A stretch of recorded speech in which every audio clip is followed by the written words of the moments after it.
dance is like a fine-tuned instrument that allows you to feel the freedom that there are only a few ways to access in life. Dance is to be able to stand in an empty space and create moments that, though not tangible, it gets as real as possible, both for the audience and for those who create these moments. Dance is an instinct that has been with us for a long time. Whether it is for religious or recreational purposes, dance is and always has been an inseparable part of humans' life. Dance, like other forms of art, is an international language that crosses the borders without any limitations. I am Mona Rajabi, and today I'm here with you and our guest Azarshin, who crossed these borders and brought many different cultures together through the medium of dance. Azarshin was born and raised in Italy. After exploring different dance styles, such as ballet, modern, and hip-hop, she started studying Persian dance under Iranian dancer and actress Aram Qasemi. Azarshin is specialized in classical, Qajar court, and contemporary Persian dance and attended major Italian festivals and cultural events in Milan.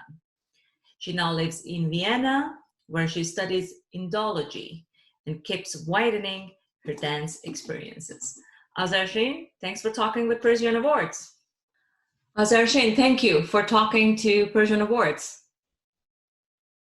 Thank you, and thank you for inviting me, to taking interest. I'm very happy to be here, and thank you for whoever is listening. Thank you so much. I want to start by asking you, how would you describe dance, just in general, to someone? If you wanted to describe dance, how would you describe it? Well, to me, dance is probably one of the most natural activities for humans. I think that humanity started walking on two legs, and as soon as it was able to walk on two legs, started dancing. It's just that we don't have a direct representation of it as it happened, because there wasn't any technology that could record that. So we have paintings. We have first paintings of people dancing, and that was, I think, one of the most natural expressions before language even developed. So I would say that it's probably among the most natural human activities.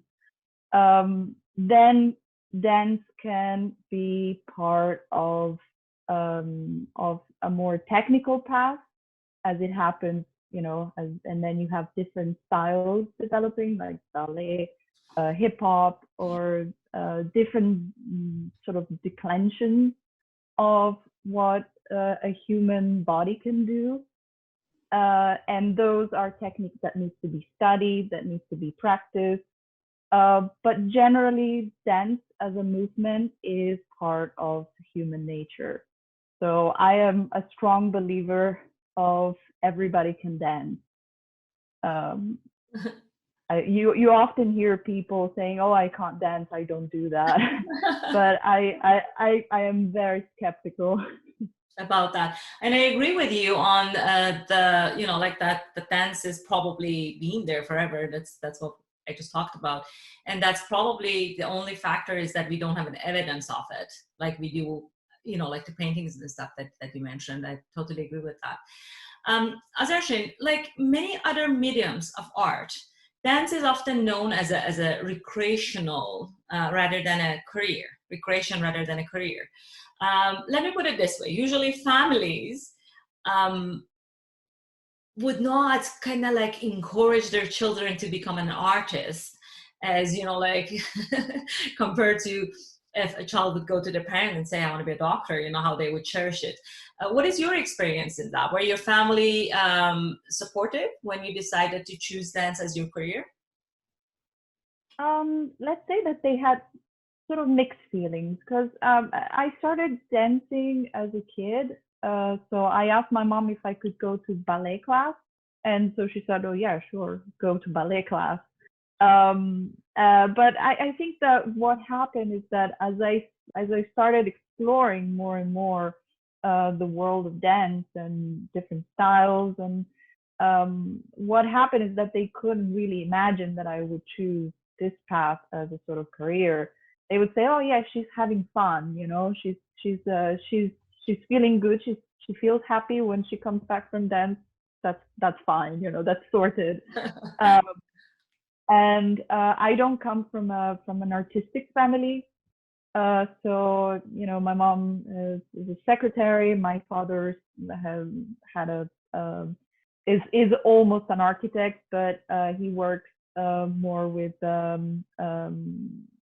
interior designer for offices.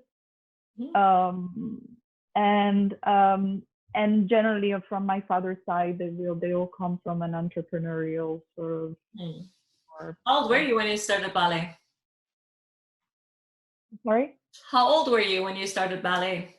Oh, I was 5. 5. Okay, so you started dancing at the age of 5. That's the story of most of the artists in any medium. It doesn't matter. Yeah. You were born and raised in Italy. I'm very interested to know how you got interested in Persian dance. Oh yeah, it was very, very casual. It was really by chance. I in 2012 I finished my high school diploma, and I was in this very engaging. It was a really like full schedule high school with a lot of hours. So I usually went in at 8 o'clock and I came out at 4 in the afternoon. So it was really long days. And during that time, I didn't really have a lot of time to do dance, to take classes. I kept sort of dancing a little bit by myself, but I didn't really have a lot of time to attend classes. And so after 5 years, I was just going crazy. You know, I need to dance. I need to find something. I need to find something new. And I really liked ballet, and I really wanted to still have that feeling of, you know, being elegant, feeling light. And at the same time, I just realized that, you know, I was already pretty old to start again if I wanted to make a career out of it. So I said maybe ballet is not really the best choice to start with. And so, you know, I just started browsing. I would look at different. That's something that I've always done, to just open YouTube and look for some dance style that I don't know about. Or interesting. So one day I stumbled upon a video of a Persian dancer, and that was it. You know, I just like, wow. So this dance has a lot of elements, especially the upper body and the stance and the posture of a lot. It has a lot of elements in common with ballet. At the same time, it doesn't require like a lot of this the strength and stamina and technique that a ballet would need usually. And at the same time, it's, you know, the music is beautiful, and the movements of the dancer are actually become part of the music. And I that was really what really got me about Persian dance, about the fact that as a dancer you become part of the music, and you're almost like an instrument yourself. So I really liked it. So I immediately did research about, you know, if there were people giving classes, and I found my teacher in Milan, and she started giving classes in September 2013, and that's where I joined basically. Nice. And never stopped. Yeah. Never stopped. So I know you experienced many different styles, such as ballet, modern, hip hop, belly dance, etc. And then you kind of specialized in few different dances: classical Persian dance, Qajar court, and contemporary Persian dance. some of them that I'm not even as familiar with. Can you tell us a little bit more about these dances and why you choose them as your specialty? Yes. So one of the things about Persian dance is that it's not a codified dance. So there's not like a book or a tradition that is passed on that tells you exactly that this movement is called this way, this style is called this way.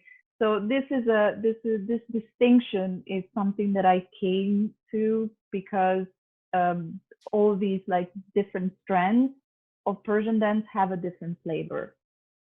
And so for me, they have a different energy. And so they are sort of like different nuances within a same umbrella term, which is Persian dance.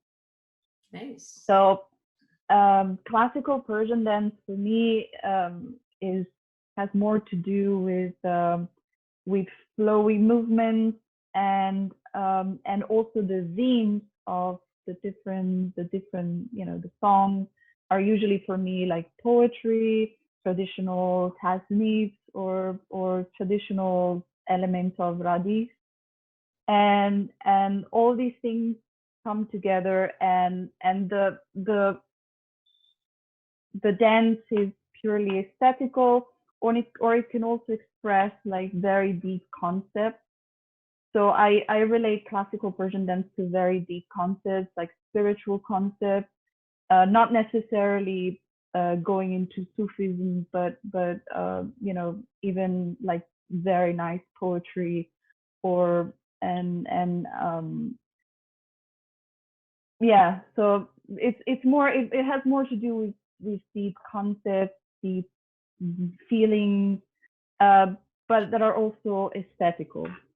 Nice. And Raja, for me, has a totally different energy.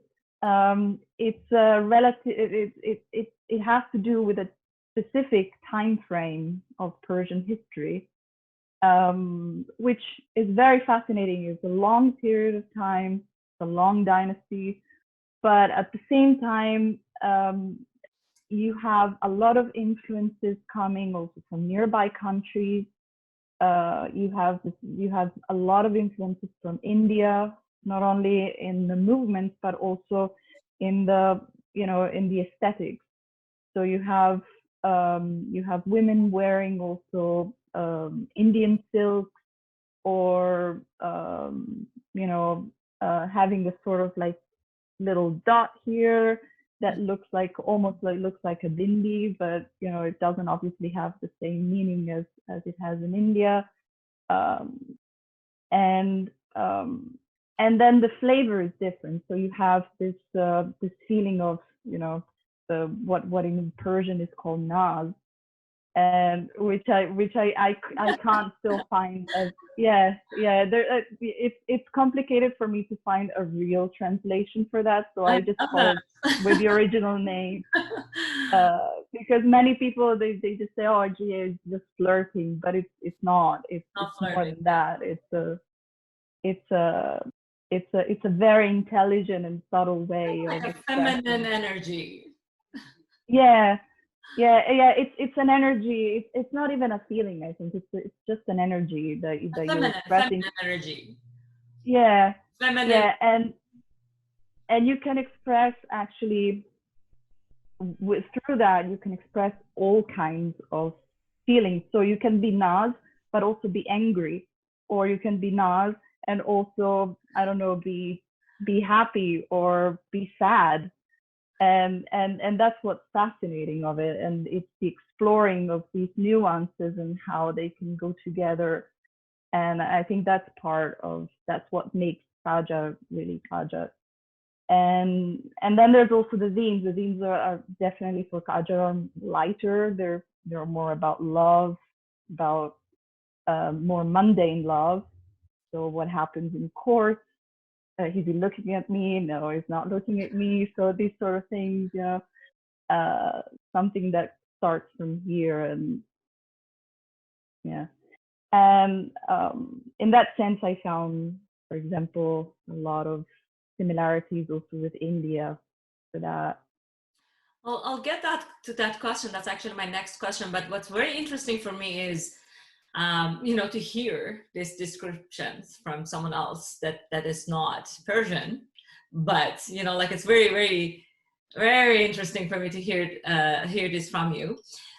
You described your heart equally belonging to Persian dance as well as Indian dance. Tell us more about it. Yeah, so when I moved to Vienna from Italy in 2017, I came here and I wanted to immediately start dancing. So I searched for some more Persian dance that I could do just in the meantime, so that I get used to being here in a new place. But unfortunately, there was nobody here who was giving Persian dance classes, and so I searched more, and suddenly I said, well, you have all these things, all this passion about India, and this interest about India, so why don't you try and do some classical Indian dance? And so I searched for it, and I found this teacher who's a very good teacher here in Vienna, and I started with her in 2018, and basically I never stopped ever since. And yeah, so I'm now in her group. We perform for different events, charity events. We also have our own project, our own dance project, and we have also different events organized by the Indian Embassy. So yeah, we're always a little bit busy with that, and that's good. Wonderful. I wish you luck in all the things that you do. What other interesting thing about you is that not only you design your dance, but also you design your outfits that you wear, the costumes that you wear when you're dancing. I'm interested to know if that's something that you academically studied about, or is that just a personal talent as well? No, I didn't. I never actually studied costuming or costume designing, because it never actually occurred to me. It's something that I started by chance. Many years ago, I did historical reenactment. So I used to go with groups and dressed up, in medieval dresses or Renaissance or 18th century dresses. And some of those dresses were provided, but others were something that we were making ourselves. So what goes into costume making is usually research and trying to be as historically accurate as possible. What happens with dance costumes is slightly different, because you not only have to be accurate in the way you present aesthetically, but you also have to be practical. So the fabric you choose, the design you choose, all have to be very accurately chosen, so that you don't end up feeling uncomfortable while you dance.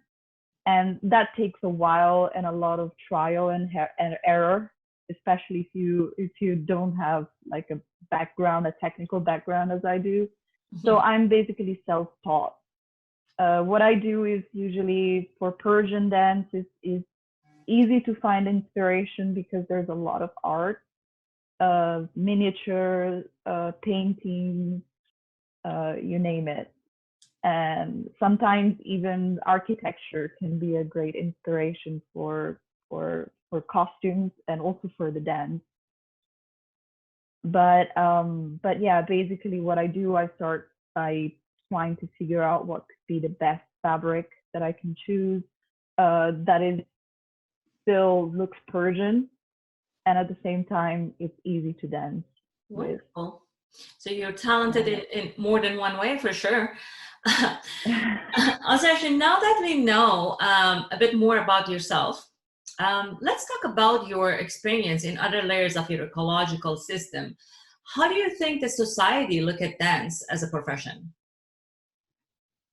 Well, say that usually people have a very positive reaction toward dance. I rarely see people who say, "Oh, I don't like dance," to watch people dancing. But what I think is very underestimated is the value that it can have, not only for the individual or for the dancer, but also for as a society. So sometimes the impact that dance and art in general can have is very underestimated. Correct. But we have a lot of examples of how art can be a way of expressing something, but also a way of changing or giving a strong opinion or changing also opinions somehow. And that's something that people need to be aware of, because that is also a key to see finally dance as a proper job. Right. Because one, if you unless you see the impact or the how it can, the importance it can have for society, then it doesn't really matter that you don't get enough as much money as like as a doctor, but what you offer is an added value that that goes beyond even money in that sense. The underestimations that you mentioned is probably the reason that, as you described, that artists in general are known to be poor, and that's generally the reason that families don't cherish their children to become an artist as much as they would with other professions. I remember when I decided to choose graphic as my like the subject of my study, my dad was like, I'm not going to pay you anything. Like, you're on your own. My mom did support me though, but that's probably the reason. That takes us to my next question. As a professional dancer, do you think there is enough support through governments?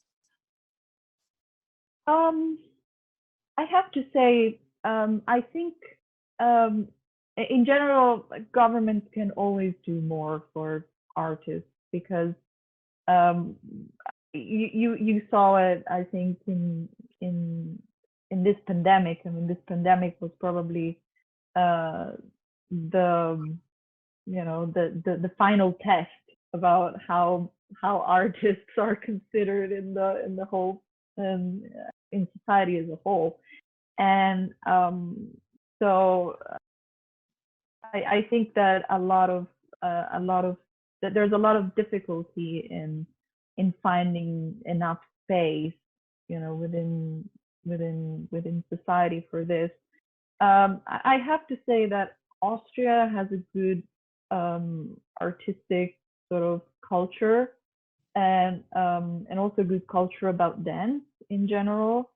So there are things that are in place that can help what are called the Selbstständige, so the independent dancers, or independent also workers.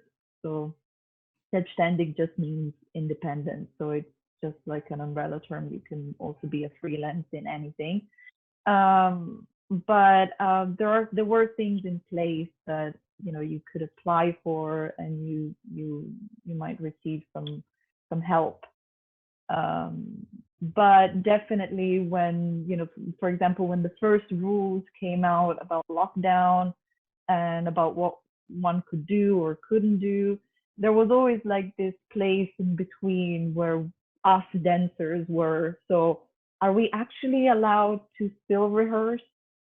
Or are we not? Because rehearsing is considered like professional. So am I still allowed to do that? Am I not? What can I do? So there weren't like very clear rules. Then now that we are, we went just through the forced lockdown here.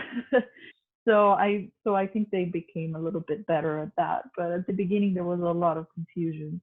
Wonderful. Yeah, that's true. Yeah. I hear you. One of the things that many artists would at least face is that I don't want to say if there is like a big competition, but maybe more of, like a challenge to be seen. Normally there are people that they get famous, whether they have connections or whether they get lucky, or whether they're very different.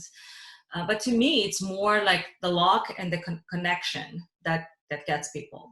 They might have, films that people make that it's much more better than some other films that they get to be known and be seen in Oscar and not others. One of the things that Persian Awards does, as I described to you before, is the fact that I'm proud of. Like, it's many things that Persian Awards is doing, but one of the things that I'm proud of is that Persian Awards provides equal opportunity for everyone to be seen and heard.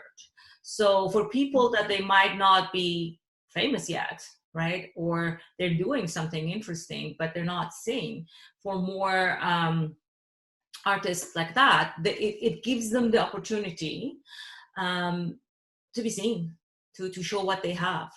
How do you see that? What do you think of that? And how do you see that Persian Award can impact some of the challenges that artists may, especially like new artists or the ones that they might not even be new, but not had the opportunity to be seen? What do you think? How do you think Persian Awards can impact that?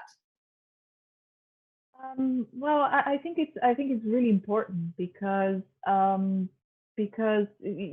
sometimes, as you said, there are these famous people, but famous people don't become famous from day and night. It's a long process, and sometimes it takes time to create the networking, to create the right connection. And sometimes there's also a little bit of luck in finding, just the right connection that gets you to the next step. And so it's really important that, that what you do, with Persian Awards is that you also give voice to, to people who are still trying to find these connections through. And it can also be a valuable mean of creating bridges, and definitely what you do in trying to spread the culture of Persia, which is so vast, and it has a lot to offer to the world, and unfortunately less than half of it usually comes through the West, because of cliches, because of sometimes ignorance, and sometimes people just don't think about the rest of the world. I mean, I take usually the example of myself. I mean, when when in 2013 I got to see this first video of a Persian dancer, I absolutely had no idea about modern Persia. I absolutely knew nothing at all about what happened. The last thing I studied about Persia was the wars with the Greeks and in school. So it's not something. It's a piece of history that you don't usually study here in the West. So I think it's important to know. And there are things that happen in Iran in the modern history that can be really, really important. Have a really, really high historical importance also for the West, and I think that it should be at least mentioned at least once in the history curriculum in schools. And then there's also the fact that as a culture it has a lot to offer in terms of music, in terms of art, and it's the more people know about it, I think the better it is. but that can also be my biased vision, because I really love Persian culture. Well, we appreciate that you do. And yes, you're right. You know, like I would say unfortunately, but it's true that, you know, like as you said, like Western Middle East countries in general are more shown as being terrorists and, you know, like this and that, and many of the good parts, although, you know, like that might be a small percentage or a small thing that is happening, or totally separated than the culture and the people themselves, then rather than the, you know, like the countries and stuff. And you're right, that's another great impact that it can have, and hopefully I wish, and I definitely hope that we can bring different cultures together, and as you said, at least showing more of the Persian culture to the world, and find similarities. Right, we were talking about prior to this recording, we were talking about how our culture as an Italian and Persian could be similar, and, you know, like while having their own differences and stuff. So thank you so much. I found so many similarities with people. I you know, when I'm among Persians, I always feel sort of at home somehow, because, you know, between the stress on food, on you know, hospitality, you know, you know, the culture of being, you know, guests, and that's definitely something that we also have, and it's beautiful. Wonderful. Azarshin, thank you so much again for taking your time to talk to Persian Awards. I know it's kind of later at your city than it is here in Vancouver. I appreciate your time. Wish you all the best, and we will talk to you. Thank you. soon. Thank you so much. Thank you. Have a good night. Thank you so much for being with us till here, and hope to see you soon again. Bye-bye.